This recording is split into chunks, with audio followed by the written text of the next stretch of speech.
timing. Et il y avait une réponse de T1 avec le Jax. Et le Jax de Bin pour la Game 5, il est là. Et le Jax de Bin, il est là. Il met enfin les mains dessus ce soir, le top laner des BLG. Et il est dans des conditions vraiment difficiles, délicates, des conditions que seul le Jax de Bin peut assumer. Gnar est open, Rumble est open, Gragas est open, Poppy est open, et éventuellement pour compléter le roster de T1. Et il n'y a que le Jax de Bin qui est capable d'encaisser ça. On est d'accord, et Gragas qui est lock pour Zeus, il est là, notre match-up pour la game finale de ces Worlds sur la top lane. Le Gragas de Zeus contre le Jax de Bin, l'explication finale. Un over de Galio extrêmement rapide. Galio qui est un champion gênant pour Jax dans les teamfights, très gênant. C'est bien vrai, mais attention, beaucoup de contrôle. Ça a tendance à réduire un petit peu les dégâts. Et donc ce sera une game 5. Donc là, T1... Galio Faker. T1 a peut-être... Ils ont envie d'interdire peut-être le Sylas de Knight. Je pense qu'ils ont surtout envie de... Alors le Sylas, je pense, est toujours une option. Mais ça va aussi un petit peu break un combo qu'on a vu précédemment. C'est le Galio Kindred. Oui. Le Galio Kindred qui pourrait être une option pour les T1 dans cette première rotation. Mais la Kindred de Honor qui n'a pas le win rate. Même si je t'avoue que... Perso, alors si jamais Kindred est choisi par BLG, moi j'aime bien Gragas dans Kindred. Parce que l'ultimate fait du ménage. La Harry de Knight pour cette Game 5. Est-ce qu'elle va être validée cette Harry? Avec la Kai'Sa de Elk, on va vers l'avant du côté de BLG. Et une Xayah. Elle est bien. La Xayah dans Kai'Sa, bien sûr, qu'on apprécie énormément. Elle est bien cette Xayah. Beaucoup de contrôle pour Pile autour de cette Xayah. Ouais. Guma qui pourrait être la princesse de l'équipe dans cette Game 5. La laning phase mid risque d'être vraiment douloureuse pour les T1. Et la laning phase bot, bien sûr, peut être évitée par les miracles du swap lane.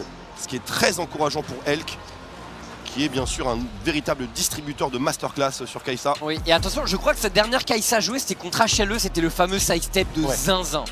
Je crois. C'était la Kai'Sa d'Alien, tout simplement. Alors, on n'a pas de jungler encore dans cette game. Même si Gragas peut être jungle, mais bon, très franchement, on n'y croit pas. On n'y croit pas trop. Le Wukong qui est ban par les T1, qui ont réservé un sort. Ils n'avaient pas envie de voir le Wukong de Shun aujourd'hui. Réponse des BLG, est-ce qu'on laisse la vaille? Est-ce qu'on laisse vaille? C'est une très très bonne question. Parce que là, vaille avec Galio, c'est pas mal, hein, ça combine bien. Vaille Galio, c'est relativement solide. C'est un peu une des seules menaces viables contre Harry également. La Kindred qui a été retirée en dépit de la composition Galio-Gragas de T1. On veut forcer Shun sur un setup lambda, probablement. Sur un Xin. Probablement une Sejuani, vu comment ça se présente. Ouais, Sej, Xin. Probablement une Sejuani. Alors, T1, est-ce qu'on lock cette vaille? Il faut un peu de patate. C'est pas mal quand même la vaille, je trouve. Mais... Goumayus, il va être un petit peu seul. La Pops. La Pops. Il y a Harry, il y a Kai'Sa, il y a Jax. C'est vrai, c'est vrai. La vaille qui permettait, pour moi, l'avantage de vaille, c'est que ça te permettait d'avoir un combo avec Galio. Mais c'est vrai que Poppy outplay tellement de champions en face. C'est vrai que le choix est parfaitement justifiable pour Honor. On est bien d'accord. Celle sèche, tu en parlais. C'est un peu la seule option caméléon qui reste. Jarvan, c'est vraiment... Alors c'est bien dans Xayah, bien sûr, mais c'est horrible dans Poppy. Oh, il le fait quand même. Il le fait, c'est un dingo. C'est un dingo. Mais non. Il va faire ça? Le blitz en blind? C'est monstrueux s'il fait ça. Un énorme statement. Oh. Alors là, il y a une approche que je trouve assez intrigante et intéressante dans le sens... Oh non! Non, il va pas faire ça, il va pas faire ça. Mais il vient de teaser Keria. Il vient de teaser Keria en faisant ça. Attention à pas le regretter, mais là, il y a une approche très intéressante pour Bilibili, c'est que on a des dashs qui sont contrés par Poppy. Du coup, comment on fait? Eh bien, on en met sur tout le monde. C'est vrai que là, il y en a beaucoup. Tu n'as qu'une seule zone d'anti-dash sur Poppy. Après, Gragas, c'est un très bon champion aussi pour contrer les all-in. Tu pourras pas bloquer tout le monde. Alors, est-ce qu'on... C'est Poppy Support. Poppy Support. Dans Rel, bien sûr, c'est Ouais. ça s'entend. C'est la Poppy Support Oh, bon flex. pour Keria et le Xin pour Honor. Un Xin qui est capable de déménager bien sûr et de tenir la dragée haute à Jarvan dans les fights d'early game. Un Xin qui est un champion très costaud bien sûr, et un champion qui donne de l'espace à Xayah, un peu plus encore une fois. Là T1, on a un pile monstrueux pour la Xayah de Gumayusi. On est bien d'accord. Seul bémol pour ce Xingzhao, on le sait, il est naturellement contré par Jax. Donc un plan de jeu qui viserait à punir au maximum Bin, offensivement parlant, le priver de ses ressources, essayer de l'attaquer vraiment sur sa position. S'il y a Honor dans l'équation, il aura du mal normalement à appliquer toutes les qualités de son champion. Allez mesdames et messieurs, les drafts sont lock. Sean comme d'habitude qui bien sourit, je pense qu'il a un gros impact sur le mental de BLG. C'est un joueur qui est toujours énormément dedans, qui pousse énormément ses coéquipiers. Game 5 mesdames et messieurs, BLG dans un style très LPL avec énormément de dive, énormément de all-in, Twix, et T1 plus dans une dynamique de réception. Réception, contrôle tout particulièrement. Et une explosivité qui sera dépendante de ce qui se passe en early game. Ça c'est une certitude, et en early game, il y a des éléments incroyables dans l'inventaire, dans l'arsenal des Bilibili Gaming. Et notamment cette Ahri, je pense qu'on va beaucoup la voir cette Ahri. Knight qui est sur un champion bien sur lequel il est particulièrement connu, bien sûr, peut-être son champion numéro 1 au mid laner des BLG. Nous sommes lancés mesdames et messieurs. Et alors ce fameux niveau 1, on en a vu des choses au niveau 1. Là pour le coup les teams n'ont pas l'air... Bon, on peut faire des choses bien sûr, mais c'est moins redoutable que quand on a des haches qui traînent dans le coin. Bien sûr, il y a moins ce côté condamnation si tu te prends la mauvaise flèche. On voit une position très haute, très centrée autour de la mid lane en cas de faux pas. Et surtout la pêche aux informations, très importante. On voit côté T1 un Gumayusi déjà confortablement installé bot lane, tout comme Keria. Le swap a l'air de moins en moins probable. On va regarder ce que font les Bilibili et on va regarder si Elk et On montent. Ils ont l'air de monter. Le Jax de Bin. Je pense que Guma, il a aucune raison de bouger de la bot lane. Et je pense que c'est une bonne idée du côté des deux équipes, parce que comme je le disais, Honor, Xingzhao, c'est pas un bon champion pour mettre de la pression sur Jax, ce qui fait que le scénario de Tower Dive, il peut être compliqué à se mettre en place. Les BLG qui exécutent cette late invade. T1, je pense, devait s'en douter. Ils étaient prêts à vider les lieux, ce qui est fait. Et les deux junglers qui lancent leur camp à peu près au même timing. Just qui va venir assister Faker. Allez, un petit 2v2 en mid lane, Twix. Ah oui, bien sûr. Traditionnel.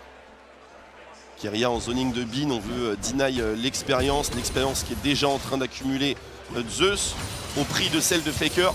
On gagne toujours plus d'expérience lorsqu'on est deux, bien sûr. Même si le Spike, bon, il s'avance, Counter-Strike. Il en a eu ou pas? Il a pas récupéré d'expérience. Non, je crois pas, il a pas eu d'XP. Ah, c'était le play bien sûr pour Bin. Totalement. Il a tenté de forcer le passage, là il a eu. Là il a eu 2 creeps, Bin. Ça lui a coûté des points de vie, il sait qu'il doit remonter cette barre. Est-ce qu'il va aller chasser le Xin d'honneur, en tout cas essayer de prendre de l'information? Après le problème quand même c'est que certes Xin est contré par le E de Jax, mais va contrer le E de Poppy. Avec un flash, tu peux. Oh, joli trade de la part de Elk. Et Zeus donc qui est le premier à avoir accès aux ressources. Et là ce dive, honnêtement pour moi il est méga risqué. Je vois pas comment il se passe bien. Bah en 3v2 effectivement ça semble compliqué quand même. T1 qui va peut-être juste se contenter d'aller chercher des plates ici. Oh, le flash high de Knight. Effectivement ce E de Faker c'était logé entre Knight et sa tour. On est bien d'accord, c'est curieux de voir Faker dans un spot où il arrive vraiment à trade en mêlée. Comment il est arrivé en mêlée? Comment il cet angle ce E là? C'est un peu bizarroïde. Le flash de Knight peut-être un peu... Ouh, Faker qui a tenté un flash reverse charge. Avec Honor bien sûr qui était dans le coin. D'accord, bon ça tente des trucs hein. Faker qui aurait pu juste essayer de garder son flash, mais qui a essayé d'outplay. Ça pourrait lui coûter cher peut-être sur cette initiative de Sean. Absolument, flash-in, combo, ça proc l'aftershock. C'est kill. Il est condamné, c'est kill, c'est first blood. C'est first blood pour la Ahri de Knight. C'est bien joué, là Faker qui paye peut-être sa prise d'initiative. Guma et Keria se sont vraiment planqués ici. En effet. C'est un sandwich. Elk qui va peut-être devoir consommer son flash ici. Elk. Le flash charge, il va partir. Ah, la charge et le flash out de Elk. Obligatoire pour le carrière des DBLG. Réaction pixel de Elk, vraiment. À la frame. Un véritable funambule. Mais un starter XXL quand même pour les Bilibili. First blood sur Harry. Knight qui a tout ce qu'il faut. Pardon, ma voix est en train de craquer. Knight qui a tout ce qu'il faut pour livrer une belle game.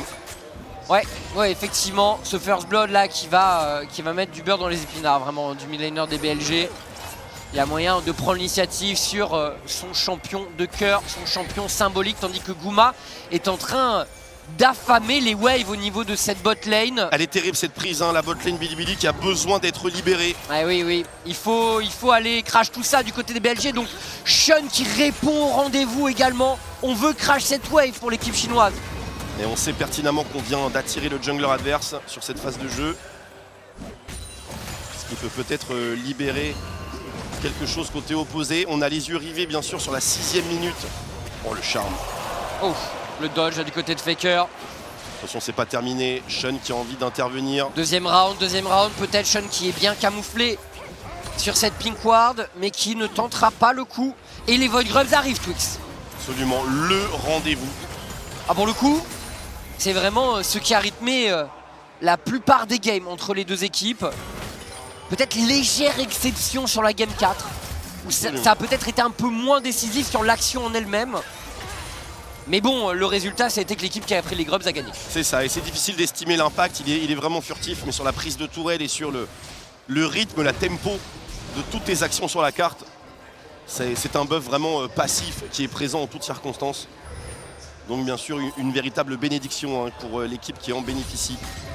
Keria repéré, on n'aura pas de flash pour Faker, pour ces fameux Void Grubs, pareil du côté de Knight au passage. Va falloir un reset pour le mid laner des T1. Est-ce qu'on peut prendre ce niveau 6 notamment? Joli charme trouvé par Knight. Et ça veut peut-être dire Void Grubs pour BLG. À moins que Bin soit pris au dépourvu, mais il a une counter-strike. Il n'a pas de téléportation, Bin, donc tout point de vie récupéré sur le top laner. C'est ça en moins qu'il aura de disponible pour le combat qui arrive. Parce que ce combat, il est là.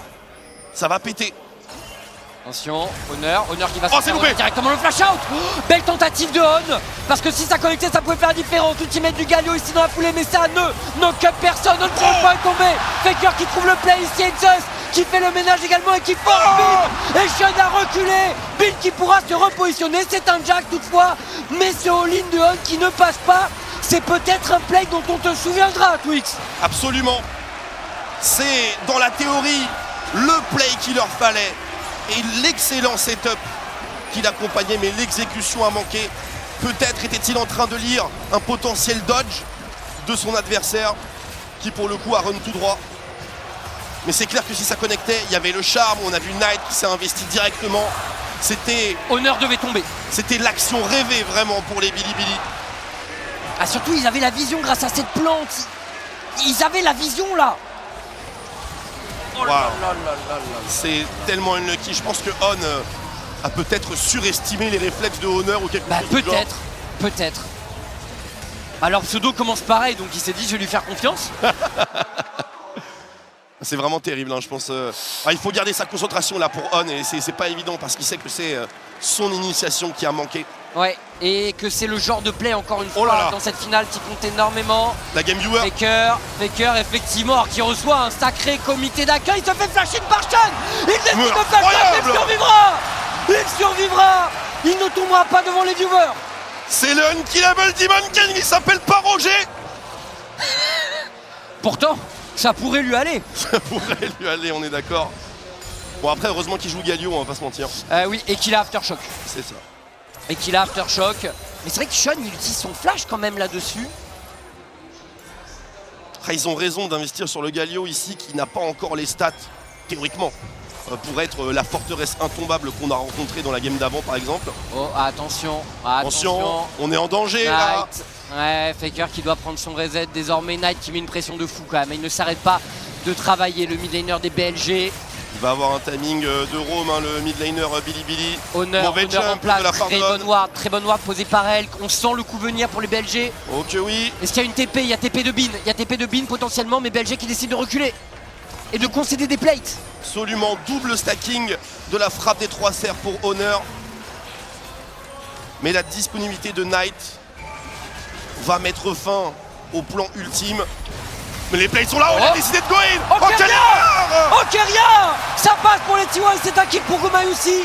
Et encore un petit play qui peut avoir une incidence colossale parce qu'on l'a dit, cette Xayah est la star de la draft T1. Absolument, et ici ce qu'a fait On, c'est qu'il s'est lock, il s'est animation lock sur cette attaque en remontée. Ce qui fait qu'il y avait une frame où il était littéralement gratos. Et là, évidemment, T1 qui est en train d'enchaîner Twix, hein, parce que Dragon, on va pouvoir reset, commencer à préparer les Void Grubs, et on y arrive avec une position de force. Regardez la Kai'Sa de Elk, il est encore sur un abatteur, il n'a pas fini son premier objet du côté de Gumayusi, on a un premier item déjà. La Kai'Sa de Elk va arriver vraiment très en retard si ça continue comme ça. 1300 gold de retard, 36 de retard. Je pense que le freeze, il faudra... On en pourra en rediscuter plus tard, mais je pense que le freeze, bot a tellement fait perdre à Elk. Absolument. Et BLG a pas réussi à casser ça au bon moment. Ils ont mis du temps à le libérer. Ce qui fait que maintenant, il faut jouer le chrono. Il a pas d'XP, il a pas de gold, Elk. C'est littéralement... Niveau 8, c'est un niveau 6. C'est un top laner en swap lane dans cette game. Oh, la belle TP. Ça c'est intéressant peut-être du côté des BLG, mais Honor est à la rescousse. Knight qui tente de percer, Keria qui va peut-être devoir tomber ici.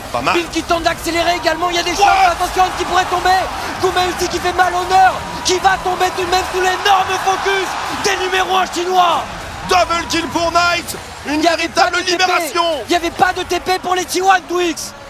La fenêtre était courte. Quel play de BLG honnêtement, tellement important celui-là. Et on décide de donner plus de ressources au Jax qu'à la Kai'Sa. L'un ou l'autre était capable de cash out ici. 3 kills hein, pour Knight. Gumayusi qui décide de stay. En effet, il n'y a pas de flash, pas d'ulti, pas de cleanse, mais il est bien entouré. Encore une fois, c'est la princesse de T1 dans cette game 5. Et ce sera bien 5 Void Grubs en faveur de T1. Regardez Knight hein, qu'on va mettre en solo XP, bot side. Dur pour BLG parce qu'il tente ce play top. Après, c'est beaucoup de ressources investies, fatalement. Énormément.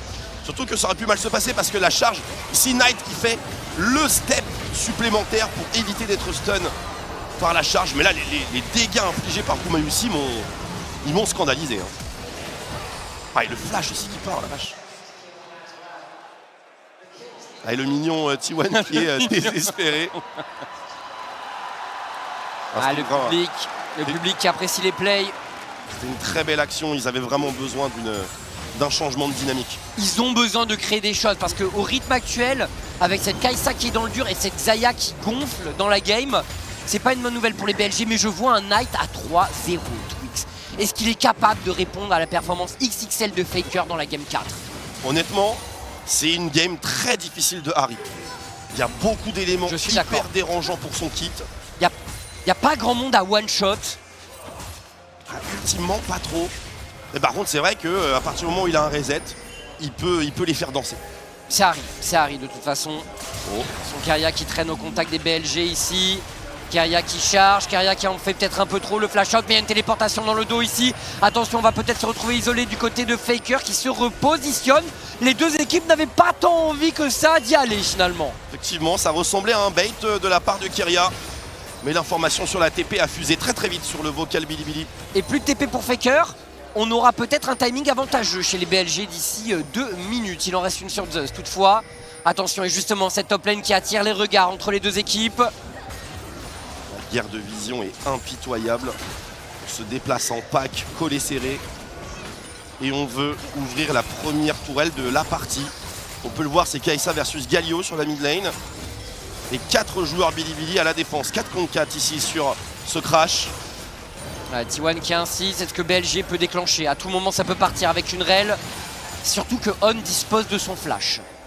Absolument. Et qu'il n'y a pas de purge pour Gumayusi, il y a encore moins de flash actuellement. L'ultimate bien sûr est présent, mais si on n'a pas les réflexes, ça peut être un cycle de CC qui mène à l'exécution. Et pour le coup, on laisse vraiment une opportunité à Elk de revenir dans cette game. Ah, il va falloir un grand Elk dans cette game 5 de toute façon. Il n'a pas besoin de grand chose, il a besoin de 3 objets avant que le scaling de Kai'Sa fasse naturellement le travail. Ah, mais 3 objets à 1200 gold de retard, on n'y est pas encore. Non, c'est une certitude. Faker qui complète son premier objet. Surtout qu'on a, là aussi côté Bilibili, on est en train d'espérer que l'âme de cette carte, l'âme de cette dernière game de finale des Worlds ne sera pas trop problématique. Parce que ce deuxième dragon, ça paraît délicat de le jouer. On va voir la priorité que met... Oh, il vient de jump. On va voir la priorité que met T1 sur l'Herald et on va voir si ça trade. Et si jamais il y a un deuxième Drake sur T1... Il trade, Sean qui part bot. Sean qui part bot, donc ça trade pour les BLG. On sera un dragon partout. Mais T1 va avoir ce play d'accélération héros de la faille avec 5 Void Grubs. Est-ce qu'on trade vraiment? Parce qu'il n'est pas encore full ce Drake. On est un petit peu en retard. Visiblement, ça veut sécuriser la première tourelle. T1, alors la deuxième. Du coup, oui, la deuxième tourelle, pardon. La deuxième pour les T1, en effet. Et attention, parce que c'est long. S'il laisse un boulevard sur la T2, T1 sont du genre à aller tenter le coup. Knight a une TP. Il le tente. Sur un Jax, c'est très... La Sean n'est pas là, la Harry est... Ils le font ou pas? Peut-être avec un setup de plume. Ulti Poppy en pré-shot. Il va être cancel, on est très content d'avoir drainé la téléportation. Et on a quelqu'un à la réception de la Wavebot. Quelqu'un qui a une téléportation disponible aussi. Et donc c'est une âme des montagnes, enfin des nuages, pardon. Qui n'est pas une dinguerie sans nom, mais une très bonne âme malgré tout. Toujours bien, toujours bien. Et pour les deux équipes, d'une certaine façon, T1 pour fuir et pour se repositionner, BLG pour chasser. Ouais, elle est bien pour tout le monde, très clairement. Ce crash de wave qui pourrait être dangereux, mais les Bilibili qui n'ont pas l'air de vouloir le jouer plus que ça. On a le premier item. Ouais. Il est pas évident à dive ce Galio désormais. Hein. Mercure, il a quand même beaucoup de tankiness, 7 aftershock, il faut aller le chercher. Il est vraiment très costaud, je suis bien d'accord. Il y a aussi le Gragas de Zeus qui monte pas mal. C'est vrai. C'est vrai. Et le Jax de Bin, mais j'essaye d'imaginer comment les solo laners Bilibili peuvent faire le teamfight of all time, mais c'est tellement dur. À la limite, Knight, je trouve qu'il a des options parce qu'il peut bouger un peu autour, mais Bin, il faut qu'il aille dedans. Et aller dedans contre la draft de T1, je trouve ça si difficile. Il va falloir un setup monumental. D'une certaine façon, T1 s'attendait peut-être à ce qu'il y ait ce first pick Jax du côté de BLG. Knight est bot side et il n'a pas de téléportation, donc là c'est free T2. Oui, il semblerait, en effet. Faker qui va TP reset ici. Ouais, il va réceptionner la wavebot. Ça fait des golds pour les T1 encore une fois, mais attention, des BLG qui sont à l'affût de la moindre ouverture. Ça va se recentrer sur la mid lane. On n'oublie pas qu'il y a un héros de la faille pour les T1 qui n'a pas encore été utilisé. Je pense qu'ils vont l'utiliser mid du coup. A fortiori, c'est la seule tourelle extérieure qui reste. Zeus qui est en train de marquer. Le charme qui aurait pu être très dangereux. Knight qui doit avoir un objet pas loin, là, le Liandry qui se fait attendre. Je pense qu'il a beaucoup de sous dans la poche. Ce cancel Keria. Ah, Goma qui doit donc rester également. Et la prochaine wave s'est lancée entre les deux équipes. Bon, pour l'instant, pas d'objectif neutre à récupérer, mais tu l'as dit, ce héros de la faille qui va devoir bientôt être consommé chez T1. On approche de l'échéance. Absolument, il faut y aller. À part la mid lane, je pense que ça bus mid. Hein. Mais peut-être qu'il voulait un reset de Guma avant. Je vois pas de meilleure opportunité, mais oui, le reset parce que là, l'avantage en stuff n'est pas assez marqué entre les deux bot laners. Il faut que ça parle un petit peu plus. Deuxième item ou pas pour Guma? Non, c'est trop tôt. C'est trop tôt quand même. Ouais, la pioche, c'était trop tôt. C'est pas mal hein, quand même comme lead. Là, on sent bien les 1000 gold quand même. Le Jax en trinité. Encore trop tôt pour lui, hein, je pense. Ouais, et en plus, ça sent la game Zonia pour Bin. Oui. En teamfight, je pense qu'il est obligé. Je suis bien d'accord. Là, on a un Keria qui se permet d'avancer, de déployer la vision, de déployer le héros de la faille.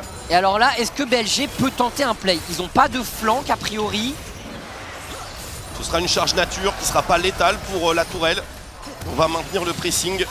Que BLG maintienne cette tour en place, c'est quand même hyper important. On a Gragas qui va match le push sur la top lane maintenant que tout le monde a été identifié mid, pardon. On sait qu'il n'y a pas de risque de dive de ce Gragas, quoique on les voit décaler topside. Ouais, mais Gragas c'est difficile à dive également. Galio se met à portée. Qui vient serrer la pince à Elk.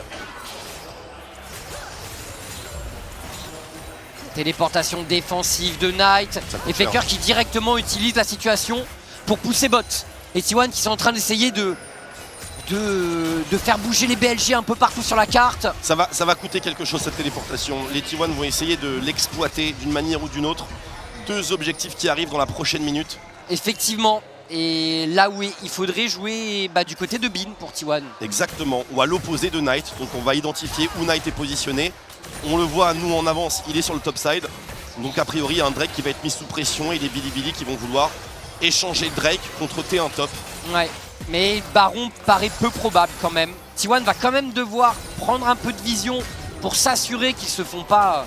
Enfin, en fait, que BLG fait pas une spéciale T1 au passage. Parce que T1 est très amateur de ce genre de call, bien sûr. Commence à pas être dégueu, Elk, au niveau de ses dégâts quand même. Petit à petit. C'est pas un Zonia 2 d'ailleurs pour Bin. Et on voit là toute l'influence du phase rush. Joli pré-shot de la part. Oh, et le coup de bidon! Ça a touché quelque chose, fort heureusement pour lui. Mais là, on voit qu'il le bosse quand même. Ah oui. Oh, livraison spéciale. Keria qui est là également. Bon, on n'a pas de quoi aller au bout pour les T1. Mais on met de la pression, on devrait assurer ce dragon normalement. Absolument. On l'a dit, il joue à l'opposé de la Harry. Choix assez logique du côté de T1. Ça fait 2 dragons à 1. BLG, est-ce qu'ils peuvent tenter un truc? Sean, je ne pense pas. Il a du mal à être visible, Sean, sur son Jarvan quand même. Sean n'a pas le droit à l'erreur. C'est-à-dire, l'erreur pour Jarvan, c'est essentiellement le combo qu'il ne fallait pas mettre. Il ne peut pas raisonnablement y aller sans ses coéquipiers. C'est vraiment un aller simple pour lui. Il faut se mettre dans la peau de Sean. Ils ont choisi, les Bilibili, volontairement, de mettre ce Jarvan en engage contre Galio, Poppy, Gragas, Xayah. C'est dur. C'est dur. C'est monstrueusement difficile. Il va être beaucoup sur la retenue. On est d'accord. Mais le bon ultimate au bon moment peut être game breaker. Il faudrait idéalement que Gumayusi soit privé de son flash. On va trouver un moyen de lui provoquer ce summoner. Mais il est bien accroché dessus. Spike IE pour Gumayusi d'ailleurs. Spike 2 items pour Elk. Les deux objets ne coûtent pas la même chose, mais on peut voir que le gap économique est vraiment... Il est tankable. Et sur l'XP. Il est bien revenu, Elk. Il a même un peu d'XP d'avance sur Guma, regardez. Il est plus proche de son 13, alors que Guma commence le 12. Tout à fait, cette game est vraiment even. Petit lead pour T1 si on considère les Void Grubs et le dragon. Mais c'est clairement jouable pour les Bilibili. Oui, qui réussissent quand même à amasser des ressources, à rester en place. La situation économique de Knight fait beaucoup de bien au BLG, bien entendu. Il est en place, le mid laner chinois. Surtout pas qu'il tombe. Une petite victoire pour Knight pour devenir le premier mid laner chinois de l'histoire à remporter les Worlds. Il est en place, mais il a face à lui une composition coffre-fort de T1. Qui sera le personnage principal? Elk, de retour des enfers. Ça y ressemble, regardez, il commence à avoir le push sur ses waves, mais aussi qui assume sa position de réception. Et avec l'ouverture des tourelles en side, ça peut être dangereux à n'importe quelle seconde, il faut être extrêmement attentif. Une transition loupée par l'une ou l'autre des équipes, et c'est fatal. Ouais, et dans ce triangle-là, BLG réussit à supprimer la vision de T1, mais il ne tente pas ce call baron. T1 qui ne craque pas pour l'instant, attention tout de même à la reprise de vision de Keria peut-être, qui va avancer sur la vision BLG qui est toute fraîche. Ils ont envie de faire un truc BLG, on le sent là. Le Carapateur va faire du bien. Et Kuma vient de faire un reset, ils ont peut-être loupé leur fenêtre. Tout à fait. Les Scarapateur révèlent que les T1 depuis tout à l'heure négociaient cette phase de jeu avec toutes les informations. Là on se doute qu'il y a un énorme traquenard. Priorité sur la wave, inexploitable, il y a statique en face. La T2 qui va être défendue par Zeus sur une petite poussée de Bin au niveau de la bot lane. Les deux équipes qui se renvoient coup pour coup au niveau des sides. Et c'est T1 qui commence à prendre le contrôle de la zone du Baron. À BLG, ils ont laissé passer le reset de la bot lane sans pouvoir accélérer. Et du coup, c'est eux qui se retrouvent un peu peut-être à devoir défendre désormais au niveau de cet objectif. Mais il commence peut-être à avoir des bonnes nouvelles de scaling. On va avoir une Kai'Sa activée au niveau du lance-missile. Oui. Et également le Jax de Bin qui est sur Spike 2 items. Hâte de voir les prochaines interactions face à Zeus. Et il n'a pas choisi Zhonya. Non. Du coup, ça veut dire... Est-ce que ça veut dire qu'il va se dédier au split push? Il a choisi des stats de pur combat. Et il est niveau 14, hein, donc on sait ce que vaut Jax en late game, entre guillemets. Oui. CC ou pas. Le CC, bien sûr, c'est facile en early game. Tout le monde a les dégâts de base pour tuer n'importe qui. Particulièrement Poppy qui en est blindé, et Xing Zhao. Mais propulsez-vous à 3 objets. Propulsez-vous niveau 16. Et là, c'est une autre paire de manches. C'est plus la même histoire, on est d'accord. Il faut le faire tomber, le boug. Hein. Bon, joli missile touché par elle sur Gumayusi. Fait mal. Hein. Les deux carry AD qui se font face au niveau de cette mid lane. Et les deux ont un très gros wave clear. Retour du dragon, bien sûr, bientôt. Et un arrive, baron hein. toujours possible. Hein. Qu'est-ce qu'on va décider de faire? BLG en position au niveau de ce baron. Ça peut aller très vite. Hein. Ça peut aller très très vite. On va certainement devoir consommer un trinket. Tant qu'on voit Kai'Sa, on n'a pas besoin d'être inquiet. Kai'Sa et Jax, tant qu'ils sont repérés. Je pense qu'on peut être en confort. Vous avez vu la courbe de l'économie de cette game qui est remontée petit à petit par les Bilibili. Tant de tension entre les deux équipes. Hein. C'est une game 5 bien sûr de finale de Worlds. Ça arrive peu dans une vie de joueurs de League of Legends. Les T1 qui contestent la vision au niveau de ce top side, qui ne lâche rien. Et pendant ce temps, là, le Gragas, il pull le dragon ou pas? Gragas est sur le scuttle, je crois. On veut accélérer la prise de la wave mid, c'est chose faite. Ouais, c'est scuttle, t'as raison. La vision T1 qui est établie topside. Des petits trades, attention, ça pourrait mordre directement. Ils vont pas le tuer. Les T1 ulti Galio, il est encore... Oh la vache! Il l'a WhatsApp! Ah, ils vont pas le tuer, il est trop tanky, Zeus. Je pense que se retourner du côté de On n'était vraiment pas la bonne idée. Et là, T1 qui va pouvoir récupérer un 3ème dragon, c'est un soul point. Gumayusi est une véritable guillotine. Il fait très mal et encore, il n'a pas encore ce 3ème item, mais On, il doit pas y aller. Je sais pas ce qu'il espère. Ce Gragas, c'est sacrément tanky. Il est vrai que Fimmel Winter Cosmic Drive, c'est pas le Staz. Gragas de The Boss. Hein. Et Staz, Ouais. tu peux pas espérer le one shot avec Jax et Rel. Il est vrai que depuis le début de cette game, il y a un joueur qui ressort un petit peu plus dans les actions loupées, semi-loupées. Oh non. C'est On. Ouais, je suis d'accord. J'ai l'impression qu'il prend un peu la pression. Il doit être rassuré par ses teammates. Et reprendre le contrôle. Il a un rôle très important dans cette game naturellement. Mais au moins, pour moi, le plus important est là, c'est qu'il n'a pas burn de summoner. C'est vrai. À ce niveau de jeu-là, c'est les sorts d'invocateurs qui font la différence. C'est vrai. On est encore en attente du retour de l'ultimate Galio pour les T1. Keria et On qui se répondent en permanence sur le jeu de la vision. Zeus qui verrouille le push de Bin, qui l'empêche d'aller plus loin, qui l'empêche d'accéder au T2. Et la T1000 qui est récupérée par Gumayusi. On a mis du temps pour T1. On sent que les deux équipes sont vraiment... Ça joue la serrure. Absolument. Et là, on a un nouveau joueur qui est rentré dans la danse. Elk, mesdames et messieurs, Spike 3 items dans la poche. Et on sait ce qu'il peut faire, le Boog. Il est monstrueux pour peu qu'on lui donne l'opportunité d'exprimer son talent. Oui, mais en face, c'est 3 items pour Guma. On est bien d'accord. Et des items sales. Oui, c'est très sale, ouais. Surtout sur les fights longs. Ce qui peut potentiellement arriver. On peut voir l'expérience, hein. Il se porte très très bien.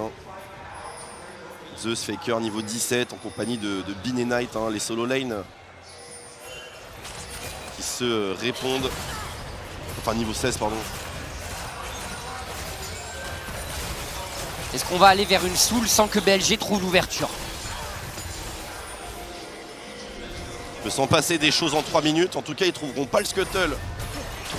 Attention, on veut préciser le jeu. Ah, c'est loupé. Ça touche pas. Honor qui essaie de se retourner. Bon, Keria qui s'est en allumé. difficulté. Kumail aussi qui est enfermé ici. Le charme qui est tenté pour Knight. Dommage, hein, le charme était absolument monstrueux ici. Kumail se fait flotte. Et Bin qui trouve l'angle sur la Kaisa. Sur la Xayah, pardon. De Kumail aussi. Knight qui tente son play. Honor qui doit reculer. Ça peut être un baron d'achat pour BLG. Elle est très bonne cette TP, elle est très bonne. Mais les T1 décident de tenir ce qu'ils ont les baisse pour one shot. Shutdown récupéré sur Knight. Attention au retour de Bin. Il y a un véritable coup de la Kaisa est bien. Faker qui touche. Bin qui va peut-être tomber finalement. Le gagnant de Faker est en train de faire la loi. Just qui prend d'énormes dégâts. Il ne reste que elle qui est connecté. Elle se donne en faveur de T1. Mais quel fight! Quel fight de Bilibili! Clairement pas attendu.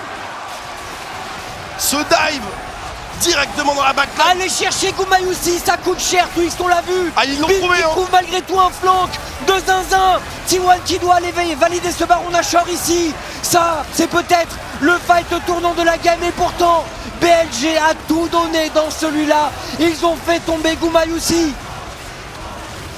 Et il va falloir le refaire tomber. Cette fois-ci, sans les mêmes... sans la même Alors, action. Pardon, j'étais en apnée, moi. Il y a beaucoup de summoners qui sont tombés dans cette situation. Il n'y a plus de summoners sur la carte, en tout cas plus aucun flash. Et du coup, T1 maintenant en position de faire la différence. On revoit, ça part d'un léger échange ici. Quel danger, Elk, mais quel danger, hein. Kuma, l'ultimate de flash nécessaire. Knight, quel charme. Et la Bin qui trouve l'angle, magnifique. Magnifique coordination avec Elk. Mais derrière, le Galio arrive. On se rend pas compte, mais ils ont réussi à faire péter le coffre dressé autour de Gumayusi. 3v4 ici, quel flash de Faker. Faker qui prend ses responsabilités sur ces 2 dernières manches, vraiment. Il est arrivé après la fête quand même, parce qu'il avait tout son kit de disponible. Ça touche. Il aurait été monstrueusement utile sur la défense de Gumayusi dans ce cataclysme. C'est vrai. Mais c'est là aussi qu'on voit, malgré le fait qu'ils y supprimé, c'est vrai, ils ont supprimé la Xayah, mais on sent quand même. Oh attention, peut-être accélération sur Zeus ici, Zeus. Est-ce qu'il y a un outil Galio? Il a un Zonia, Zeus, il va jamais mourir, attention peut-être le Zonia. Faker dans la mêlée, les T1 sont très loin, les BLG qui donnent tout ce qu'ils ont dans la mêlée, qui vont réussir à faire tomber Zeus. Faker également est condamné, mais BLG qui donne absolument tout. Et Honor qui rentre dans la danse. Faker n'est pas mort. Faker n'est pas mort. Et les T1 qui éliminent 4 joueurs BLG et qui peuvent pousser. Où est Knight? Il n'a pas... Attends, la TP. Pourquoi n'a-t-il pas de téléportation et pourquoi est-il mid lane? Il s'est fait cancel. Que s'est-il passé sur Knight? Il s'est fait cancel. Il y a un truc qui s'est passé. Il y a un truc. Pendant que les T1 se déversent mid lane. Non mais attends. Ils sont pas en train de le faire quand même. Knight contre le monde. Knight qui doit tout donner. Les T1 qui avancent dans la T4. Faker qui temporise sur Knight. Les T1 qui vont. Les T1 qui valident. La 5e étoile de T1. Back to back. C'est légendaire. C'est légendaire.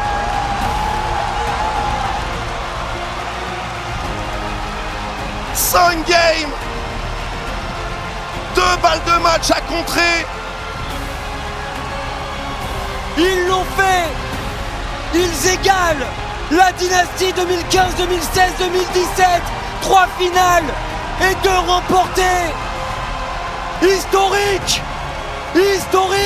Les 5 mêmes joueurs en back-to-back.